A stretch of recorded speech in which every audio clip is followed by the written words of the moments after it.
तो क्या एक बिगिनर जो कि अपना पहला बैंकिंग एग्जाम देने वाला है अपना फर्स्ट अटेम्प्ट में एग्जाम क्लियर कर पाएगा या नहीं, इस वीडियो में मैं पूरा बताऊंगा। अगर आप सही स्ट्रेटेजी फॉलो करेंगे तो आपका पहला बैंकिंग जॉब आपका फर्स्ट अटेम्प्ट पे ही मिल जाएगा।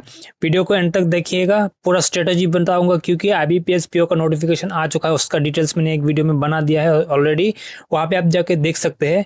लेकिन आज हम डिस्कस करेंगे कैसे अगले 90 डेज में एक proper study plan syllabus wise prelims mains को हम कैसे कंबाइन करके आप ये एग्जाम फर्स्ट अटेम्प्ट में क्लियर कर सकते हैं अगर एक बिगिनर है तो चलिए वीडियो को शुरू करते हैं। तो आप में से सभी लोगों को पता होना चाहिए कि आईबीपीएस पीओ ने 6715 वैकेंसी निकाला है और इसमें ऐड भी हो सकता है क्योंकि बहुत सारे बैंक अभी भी पार्टिसिपेट नहीं किया है। फॉर्म फिलअप चल रहा है और अगस्त में आपका मोस्ट प्रोबेबल प्रीलिम्स एग्जाम होगा। ठीक है, तो इसमें जो है हमारा स्ट्रेटेजी रहेगा, क्योंकि आप सिर्फ प्रीलिम्स को टारगेट नहीं कर सकते क्योंकि प्रीलिम्स के बाद एक महीना आपको टाइम मिलेगा मेंस के लिए, तो उस एक महीने में आप कुछ नहीं कर पाएंगे। तो ये जो अभी 90 डेज टाइम है हमें इसी को मैक्सिमम यूटिलाइज करके एडवांस प्रिपेयर रहना, क्योंकि अगर मेंस का आपका प्रिपेयर होगा तो ऑटोमेटिकली प्रीलिम्स भी हो जाएगा। क्योंकि प्रीलिम्स में आपको सभी को पता होना चाहिए जो सिलेबस है क्वांट है, इंग्लिश है एंड रीजनिंग है। ठीक है, तो ये तीनों आप मेंस को भी आपको मिलेगा। ठीक है, तो ऑब्वियसली अगर मेंस का लेवल थोड़ा सा हाई होगा तो अब हम भी मेंस का ही अगर प्रिपेयर कर लेंगे तो हमारा प्रीलिम्स भी ऑटोमेटिकली हो जाएगा। जो बाकी जीके वगैरह कंप्यूटर वगैरह है उसे हम थोड़ा सा मतलब जो एक महीना हमें मिलेगा उसमें हम ट्राई करेंगे। ठीक है, अगर आपके पास टाइम में रहेगा तो आप इसमें से जीके भी थोड़ा पढ़ लिया जाएगा। ठीक है, तो हमारे इस 90 डेज में पहला मंथ हम क्या करेंगे, बिल्ड योर बेसिक्स। ऑब्वियसली आप बिगिनर है तो आपका बेसिक शायद इतना ज़्यादा क्लियर नहीं होगा, तो एक महीने में अपना बेसिक्स क्लियर कर लीजिएगा। अगर आपको एकदम ही आइडिया नहीं है तो एक बार कमेंट जरूर कर दीजिएगा, मैं आपको एकदम स्टार्ट टू एंड कैसा रहेगा, क्या सिलेबस है, क्या टॉपिक्स है, सब मैं बता दूंगा। तो बेसिक्स आप क्लियर कर लीजिए, इतना ज़्यादा कुछ नहीं होगा। ठीक है, एक महीने में आप इसे कर लीजिए, जो भी फॉर्मूला वगैरह होगा रीजनिंग का, क्वांट का, ठीक है, आप एक बार देख लीजिएगा। एंड स्ट्रेंथनिंग कॉन्सेप्ट, आप तीनों सब्जेक्ट चारों सब्जेक्ट जब भी देखेंगे तो आपको आइडिया लग जाएगा कि ये मेरा सब्जेक्ट वीक है, ये मेरा स्ट्रांग है, ये मेरा मॉडरेट है, तो उसे आपको फोकस करना होगा सभी सब्जेक्ट में। कॉम्पिटिटिव एग्जाम में आप किसी भी चीज़ को छोड़ नहीं सकते। ठीक है, तो उसके हिसाब से आपको स्ट्रेंथ करना पड़ेगा, उसके हिसाब से आपको टाइम को डिवाइड करके देना पड़ेगा, कौन सा सब्जेक्ट में ज़्यादा देंगे कौन सा में कम। उसके बाद मॉक टेस्ट बहुत ही इंपॉर्टेंट है, थर्ड महीने हम मॉक टेस्ट करेंगे।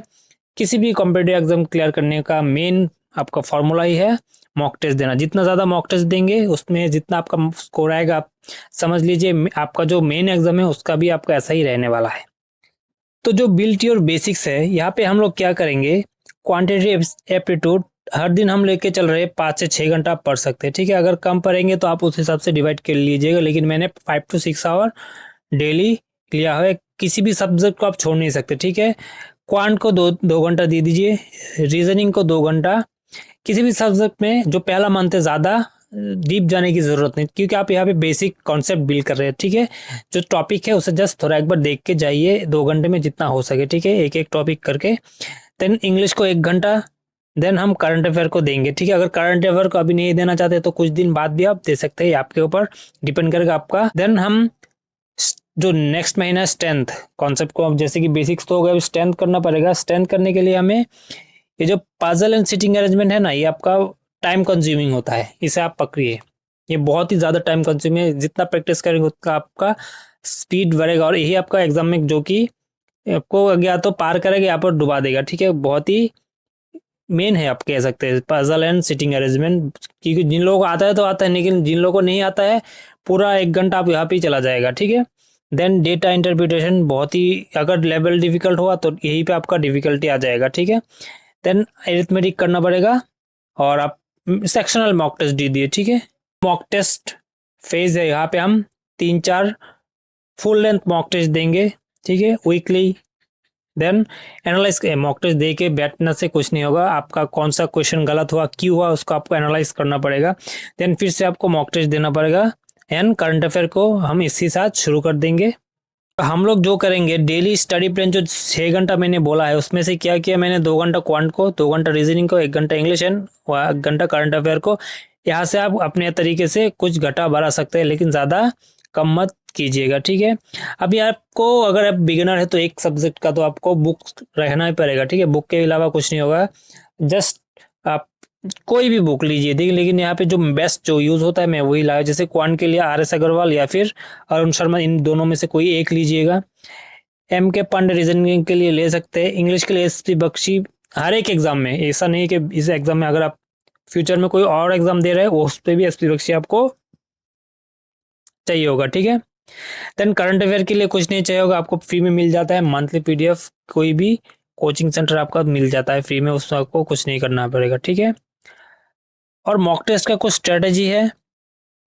मॉक टेस्ट आप याद रखिएगा, कंप्लीट टास्क बेसिक कॉन्सेप्ट करने के बाद ही मॉक टेस्ट दीजिएगा, मतलब 1 महीने बाद आप मॉक टेस्ट देना शुरू कीजिएगा।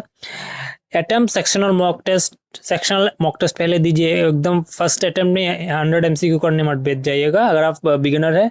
सेक्शनल दीजिए, धीरे धीरे आपका लेवल इंक्रीज कीजिए, ठीक है। जो है मोस्ट कॉमन मिस्टेक जो बिगिनर जितने भी है मैक्सिमम लोग करते हैं, क्या है, एक ही सब्जेक्ट में फोकस करते हैं, बहुत सारे 1-2 सब्जेक्ट को नेग्लेक्ट कर देते हैं कि इससे हो जाएगा मेरा, लेकिन ऐसा नहीं है। ये कोई स्कूल या फिर कॉलेज का एग्जाम नहीं है, कॉम्पिटेटिव एग्जाम है।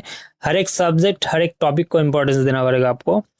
इंग्लिश या फिर आपका जो भी सब्जेक्ट आपको इजी लगेगा, आप सोचेंगे यार इसे छोड़ देते तो मेरा हो जाएगा, बहुत ईजी है, ऐसे भूल के भी मत कीजिएगा, ठीक है। मॉक टेस्ट को आप मतलब इतना सीरियसली नहीं लेते, जस्ट देने के नाम पे दे देते हैं, ठीक है। लेकिन ये बहुत ही इंपॉर्टेंट है, जैसे कि मैंने वीडियो के स्टार्टिंग में बताया था। और रिवाइज करना इंपॉर्टेंट है, क्योंकि आप इस एग्जाम के लिए बहुत कुछ पढ़ेंगे 1-2-3 महीने में, लेकिन रिवाइज नहीं करेंगे तो जो पढ़ा था सब कुछ भूल जाएंगे। तो रिवाइज करना बहुत ही इम्पॉर्टेंट होता है। और स्टडी मटेरियल एक होता है, बहुत सारे स्टूडेंट क्या करता है, यहाँ से स्टडी मटेरियल, वहाँ से हर जगह से लेता है। मैं बोलूँगा आप फोकस कीजिए एक जगह पे, उसे ही बार बार रिवाइज करने की कोशिश ज़रूर कीजिएगा, ठीक है।